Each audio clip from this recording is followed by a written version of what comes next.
What's up YouTube, John here. Thank you for joining Blue Carbon Reefing. So we are going to give a March 2020 update on the main display. Last update I showed you downstairs, the changes to the frag tank. So this time around we are going to do an update on the display. So I'm going to kind of go through what has changed. I know it's been a while, and kind of go through this as fast as I can. We've got some new fish, we got some corals. We have some obviously corals that have been there that have been growing quite a bit. I want to give you an update on the dinos, and we've changed a few things, especially the lighting. So we're going to kind of do this again with a no edit, 10 minutes or less kind of update here. So here we go.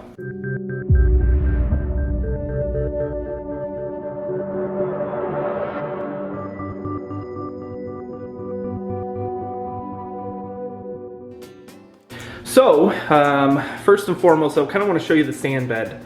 I did do kind of a couple day blackout. The lights have been back on for a day or so. The rocks are clean and clear. No dinos, as you can see. We have quite a bit of coralline on the rocks itself. But the sand bed, I believe what is left, and I still think it's dinos, on the sand bed is the stuff that probably just needs to be sifted out continuously in order to get rid of, because unless I'm doing continuous blackouts, which I don't think is really the best for the coral, there's no way to get it off of the sand bed and into the water column, you know, to either be downstairs, get, you know, through the UV sterilizer or stuff like that. So this monstrous monopora, and I'm trying to look down on it because straight view, it's kind of curved up towards the light, I'm going to be getting rid of. So I'm either going to be trading this or breaking it up into pieces and, you know, maybe selling it. Don't know. This thing is a monster.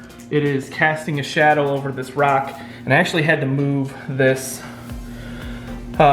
multiple branching head of hammer. I believe it's a hammer. It looks like a hammer. So I had to move it out away because obviously this was starting to cast a shadow over it. So I'm gonna redo this rock work. I originally had to take this apart because when I don't know, this is a year and a half, 2 years ago, I had to try to catch all my fish, and this is the side that fish would kind of duck under that I was able to, you know, kind of lift these rocks and move. This whole side is pretty much all glued except for this rock where this Setosa is. So Setosa is recovering. I don't know if you follow me on Instagram, but if you do, you probably, quite a while ago, you saw some pictures after I dosed some Dino X that a lot of these corals had died back. This coral had completely grayed out, browned out, and which is recovered now. It's actually got multiple layers. Same thing, another big Monty. I'm gonna try to get rid of the green star polyp.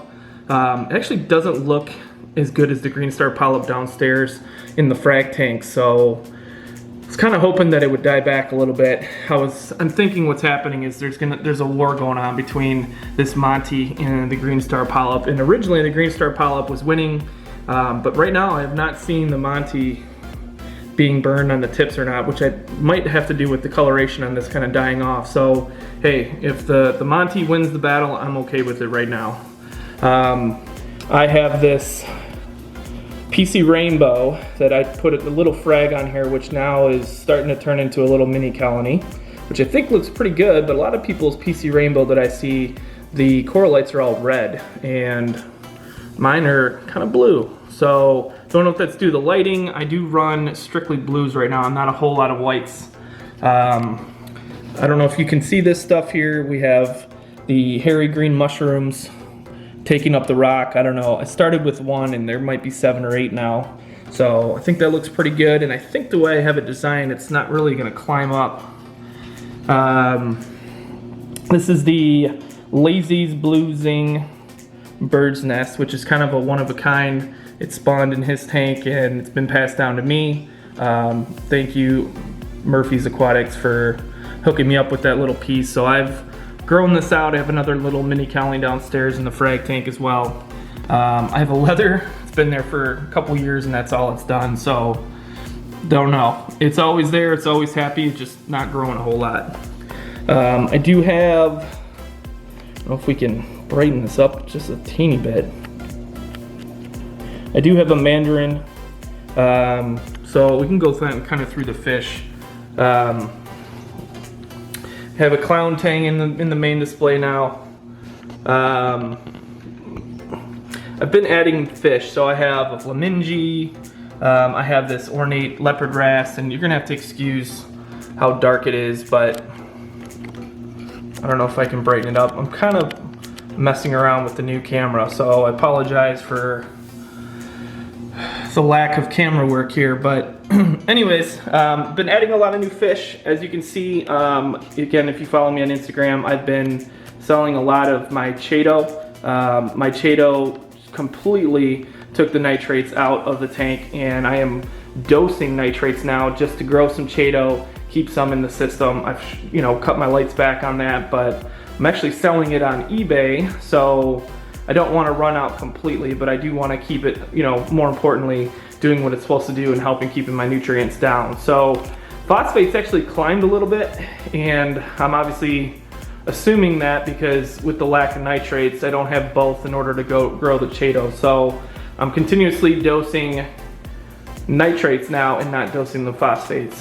So let's go up top real quick, and I will show you the changes that's happened with the lighting. So I originally had Radion G3 Pros, and I'm gonna get a ladder here, but I have changed out to Ocean Revives, and I'm now doing 5 Ocean Revives and then a Reef Bright XHO Actinic. So Ocean Revives right now are just set on the Actinics, but essentially swapped out 4 G3 Pro Radions for 5 Ocean Revives. So I know what you're thinking, why did I do that? In reality, I wanted to increase the amount of light that I was getting. The 4 Radions was not enough, and I wanted to do that with, out coming out of pocket thousands of dollars. So I am looking at the G5s. They are pretty sweet. But I don't know. The Ocean Revives are tried and true. They grow coral.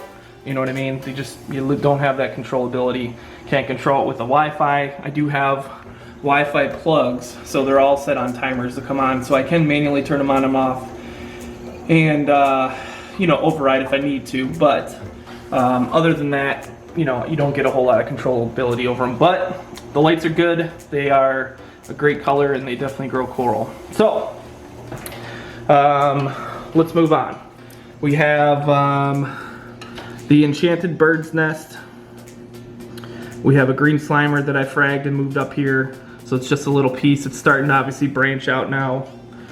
And I did take the watermelon chalice off, and that was what was left of a huge piece a huge colony that I have. I sold a little bit, fragged it up, but essentially I didn't like the way it was growing on the rock. It was growing funny. It was definitely growing, but kind of move things around. I did get rid of 2 MP40s, and I now have some Jabo SOW20s, which I really love these pumps actually. They give a good amount of flow. I still have 2 MP40s on this side, and then I have 2 gyres, and yes, I know what you're thinking. I need to clean these pumps, and you're absolutely right. I have been lacking on the cleaning of the pumps maintenance. So I'm gonna go around to the other side so you can see a couple corals there, and then we will end this update and we'll come back later. Okay, we are back. So on this side, and if you don't know, I have an 8-foot by 2.5 foot by 2.5 foot tank, and the 2 8-foot sides are visible. This is the living room side. The other side that you were looking at was the office side. So kind of have to place corals to be able to, unique, I guess, for some people, but have to be able to have it visible on both sides. So I have 2 different sides of visibility going on here. So I have this huge Spongotes colony that I've been fragging, and it's just a beast. So not sure what I'm going to do this, but I'm also probably going to cut this one back a little bit. Probably can't see too well, but I have a Birds of Paradise. Nice little mini colony going. This is supposed to be a branching Cyphastria. Not doing a whole lot of branching. It's just doing a whole lot of plating. So color looks good, but I don't know, maybe eventually it will start branching. This is a forest fire digi, and then a Garf bonsai. I have a monster fungia.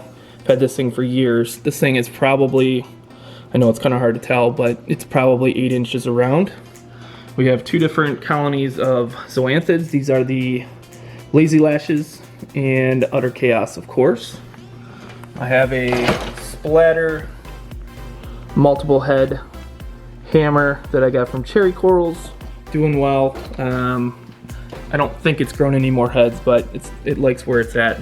And then you can definitely see the huge Monty that I'm gonna get rid of. The plan is to get rid of the huge Monty and put a lot more SPS. I might add a couple more rocks and redo this rock structure on the left. So that's it, guys. Let me know what you think. I will definitely update you. Sorry for the lack of white light. This is a new camera, not my phone, not my cell phone. I actually am dipping into the DSLR here, trying to see what I can do with filming. But hopefully the video quality was good. Let me know what you think. Give me some, feedback. I definitely appreciate it. If you don't know, I am doing a giveaway. Check out my previous video. And I don't know if it was clear in the previous video, but in the comments to enter the contest, just put hashtag 1K for blue carbon reefing, and you will be entered into the contest. You do have to either follow me on YouTube or Instagram, not both. Choose your weapon there, and then good luck, guys. I will come back. Happy reefing. Check you on the next one.